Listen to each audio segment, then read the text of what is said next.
You know, kid,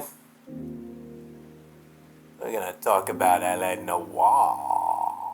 L.A Noire feels like a game that arrived from an alternative timeline. A game where you play as a noir detective and the story is built around facial expressions, interrogation, and hyper-detailed reconstructions of the 1940s Los Angeles streets. But behind the ambition of the game was a notoriously troubled production. Let's dive into it, and let's explore why a sequel might not be out of the question. Hi, I'm YouTube's popeyJN, this is Beyond the Screen, and today we're having a look at L.A Noire.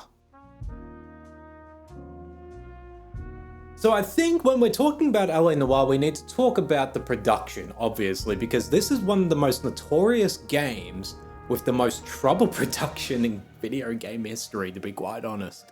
The game was a technical success and triumph, but also a massive challenge for the company Motion Scan. This company was brought in for their face capturing technology to capture and animate all of the actors in real time as they delivered lines. Then they come into a room and sit in the seat behind me, and what the rig does is capture a volume around them. You've got cameras not only around, but also looking upward and downward as well. So any kind of movement is going to cut out some of the information. And they deliver their lines, and as they talk, they get processed and turned in 3D. And action. So the guys' names that I've been seeing doing the repairs on the heaters, they're fully licensed and accredited. We go from 2D videos to 3D meshes. I think you're lying, Rasic.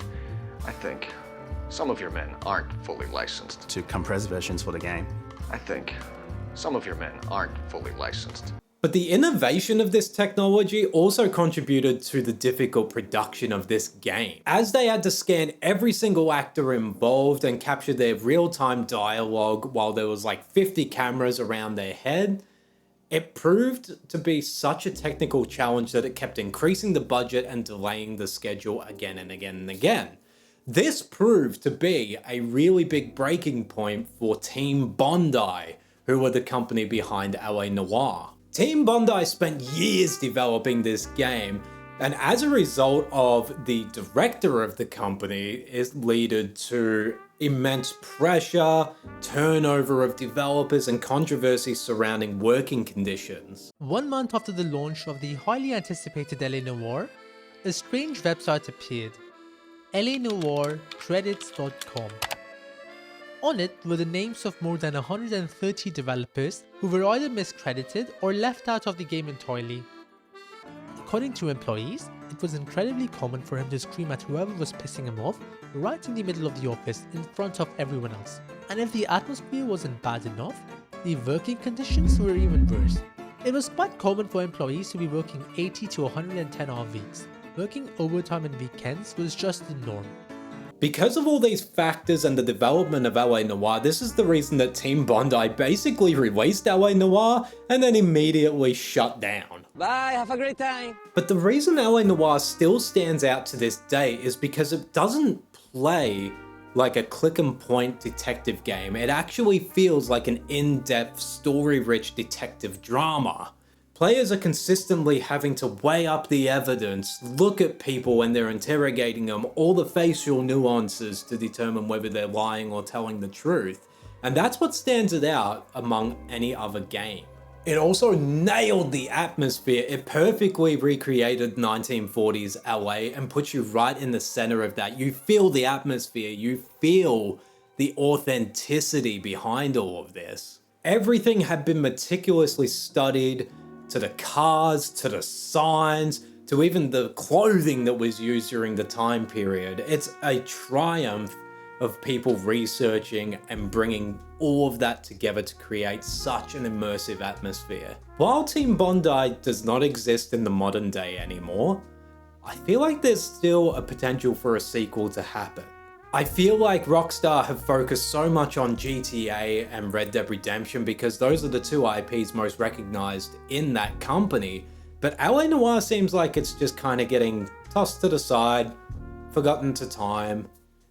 But God, it would be so cool to see a sequel to this game, Especially with the modern technology, facial animation software, motion capture, everything that was innovated during this game is no longer a burden. And there are so many more practical ways for them to do it. Plus, I feel like a detective game like L.A Noire hasn't fully been explored since this game came out. So it's not as though they're going into a saturated market. I think there's still potential to craft a really cool game out of this. If they were to make a sequel, all they would need to do is really tweak the formula just a small bit. And I think it would be a hit. People over the years have criticized that L.A Noire is very repetitive, which I agree. The interrogation style, collecting of evidence, all of that is very rinse and repeat every single case. You're lying, Morgan. And I think story-wise, people have also mentioned in the past that your mistakes don't really feel like they hold any weight.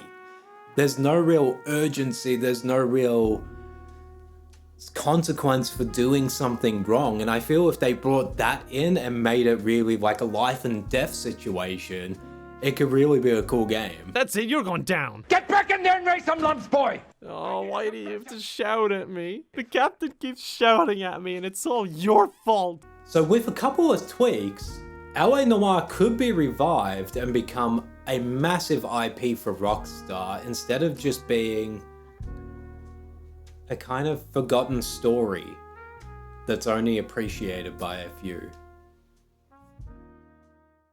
Thank you guys so much for watching this episode of Beyond the Screen. I hope you enjoyed it. It's something a little bit different, a bit of behind the scenes for a game and a little bit more of my opinion. If you like this concept and you enjoy this series, let me know what you'd like to see in the comments down below. Thank you so much for watching, and I'll see you in the next one.